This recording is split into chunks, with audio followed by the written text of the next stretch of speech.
Spider man படத்துக்கு போன கதை தான். அது என்னமோ எவ்வளோ வயசானாலும் இந்த பசங்களுக்கு ஸ்பைடர் மேன் மேலே இருக்க கிரேஸு குறையவே மாட்டேங்குது. அருண் வந்து எல்லா படமுமே நான் வந்து தேட்டரில் தான் பார்த்தேன். இதுவும் கண்டிப்பாக நான் தேட்டரில் தான் பார்க்கணும் அப்படின்னு சொல்லிட்டு புக் பண்ணிட்டான். ஞாயிற்றுக்கிழமை ரெஸ்ட்டுன்னு நினச்சேன். அது இல்லை, வா மூனைகளுக்கு டிக்கெட் புக் பண்ணியாச்சுன்னு சொல்லி எஸ்பிஆர் சினிமாஸ்க்கு தான் கூட்டிகிட்டு வந்தான்.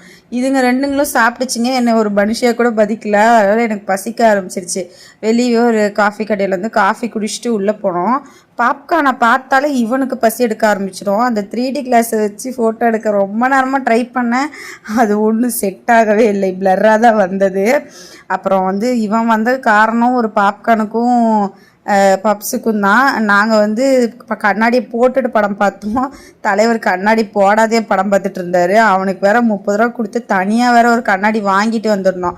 ஆனாலும் அந்த கண்ணாடியை போட்டு படம் பார்க்காம ஸ்டைலாக இருக்கட்டும்னு சட்டையில் சொருவி வச்சுருந்தான். அப்புறம் எஸ்பிஆர் சினிமாஸ்க்கு வெளியே இந்த மாதிரி ஒரு இது வச்சுருந்தாங்க. செம்மையாக இருந்துச்சு, பார்க்கவே ரொம்ப ஆசையாக இருந்துச்சு எனக்கே.